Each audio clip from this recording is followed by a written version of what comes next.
Hi, John. How are you today? Hi, Emma. I'm doing very well, thank you. I went shopping yesterday. Oh, really?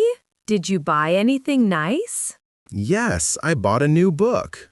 But sometimes, when you buy something, it's not quite right. Oh, I know what you mean. Like a shirt with a button missing, or maybe a carton of milk that's already open? Exactly. It can be a little frustrating when that happens. Yes, it is. But then, what do? Do you just keep it? No, I usually try to talk to someone in the store, but it's important to be polite even when you're unhappy. That's a very good point, John. Sometimes we need to say something is wrong, but we don't want to be rude or angry. And that's exactly what we're going to learn about today. We'll talk about how to make a complaint politely in a store. That's right. It's a very useful skill for everyday English. So, welcome, everyone. Welcome to the English Speaking School podcast. We're so happy you're here with us. Let's start learning together. Yes, it's going to be a great episode today. We have a lot to talk about. Absolutely. But before we dive in, we have a quick message for all our listeners. Yes, if you like our podcast, please subscribe. It helps us a lot. And don't forget to like this episode and share it with your friends who are learning English. Your support really helps our channel grow, and we can make more lessons for you. Okay, thank you for listening to that little message, everyone. Yes, we really appreciate your support. So let's get back to our topic today. We're talking about making a complaint politely. Why is this topic important for English learners, John? Well, it's very practical. When you're in an English-speaking country, you buy things. Sometimes things are broken or wrong. And then you need to talk to someone. You need to use your English to solve the problem.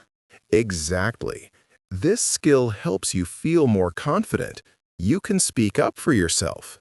It's also about being a good communicator.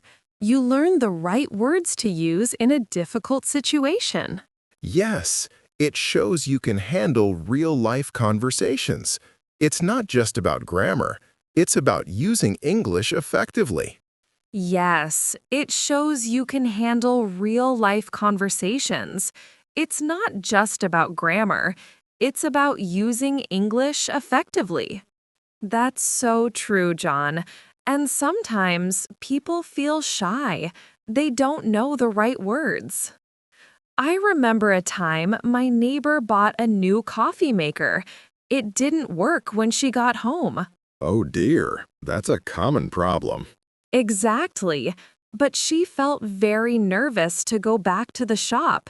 She didn't want to seem rude in English. So what did she do? She almost kept it. She almost didn't say anything. She thought maybe it was too difficult to explain. That's a very real situation for many English learners. They lose their money because they don't know what to say. Yes, it's true. And we don't want that for our listeners. We want them to feel strong and clear. Exactly.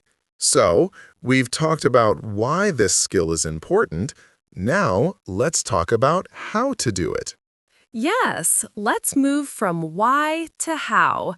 We're going to give you some easy steps and words to use. Our first step is to learn some key phrases. These are like building blocks for your conversation. That's a great way to put it, John. So let's try a small activity. We'll give you a phrase and you can repeat it after us. Yes, listen carefully. This helps you practice speaking and remember the words. That's right. Repeating phrases is a great start. It helps you remember the words and say them correctly. Yes, it's like learning the bricks. But then you need to build something with them, right? Exactly. So for our next activity, let's try something a little different. We'll do a small role play. Oh, I like that idea, Emma. This is where we put those phrases into a very simple conversation. Yes, we'll pretend we are in a store. One of us is the customer with a problem, and the other is the shop assistant. This activity is different from just repeating. Now you try to use the phrases to talk to someone. You're making a mini dialogue. It helps you practice listening and speaking in a short, easy situation. It builds your confidence for a real store. So, the first activity was about saying the words clearly. This one is about putting those words together to have a very short, polite chat. So, we've practiced the words, we've tried a role play. But Emma, what if someone is still very shy? Ah, that's a very good question, John. It's very normal to feel a bit nervous to speak in a real store, especially in a new language. Yes, it is. Even with the phrases, it can feel like a big step for some people. Exactly. So, what can our listeners do if they feel a bit scared to talk? Well, first, remember that it's okay to be nervous. Everyone feels it sometimes. And it's okay if your English isn't perfect. That's true. The shop assistant will understand if you try your best. They want to help you. One good tip is to practice before you go to the store. Say the sentences to yourself at home. Yes, just like we did with the phrases. You can even write down the main idea of your complaint.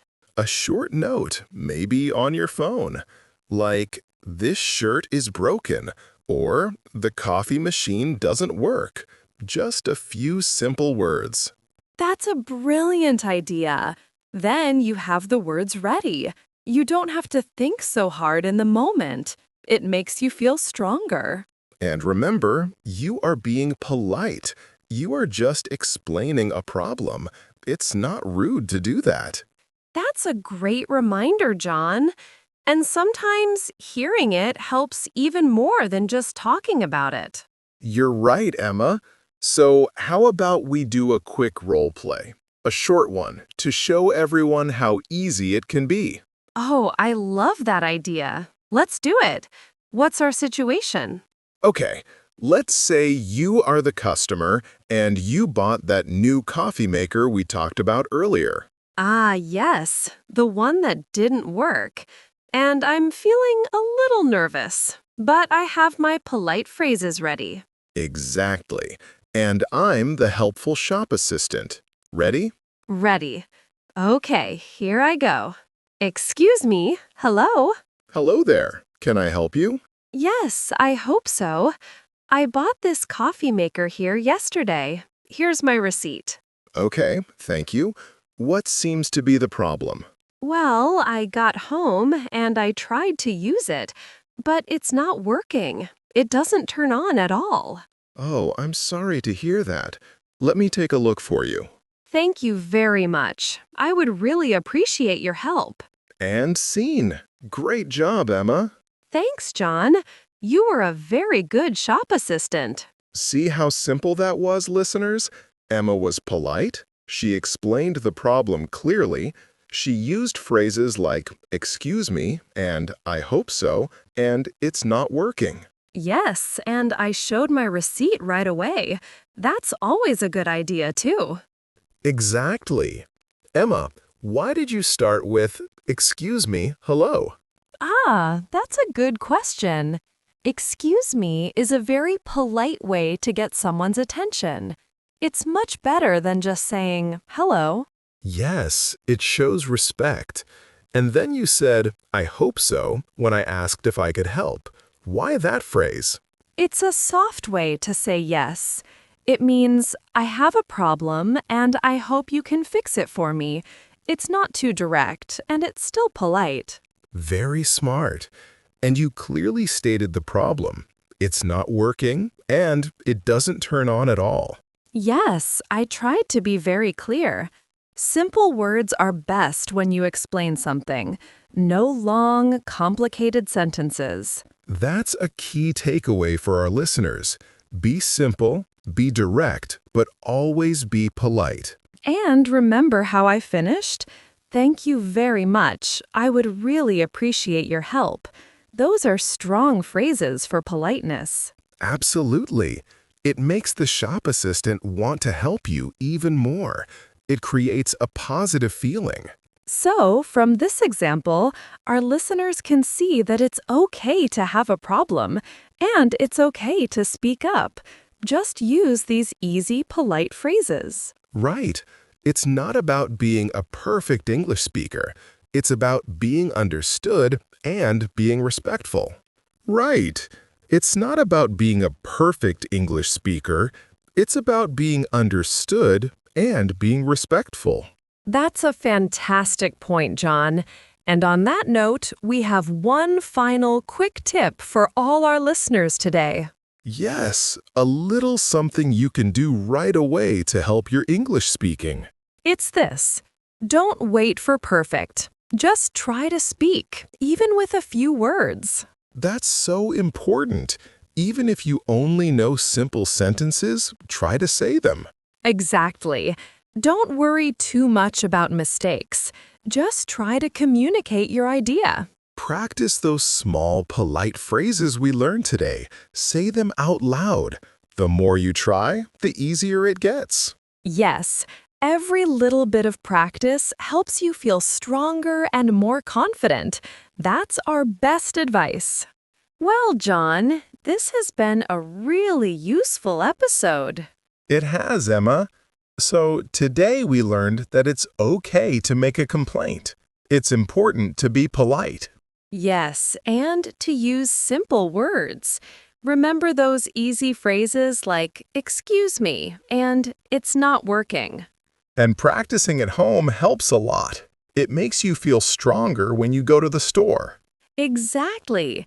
When you speak up politely, you can solve problems and feel more confident in English. That's right. So keep practicing, everyone. Your English will get better every day. Thank you so much for listening today. We really appreciate you joining us. Yes, thank you. We'll be back next time with more English tips. Bye for now, everyone. Keep learning and practicing. See you next time. Goodbye.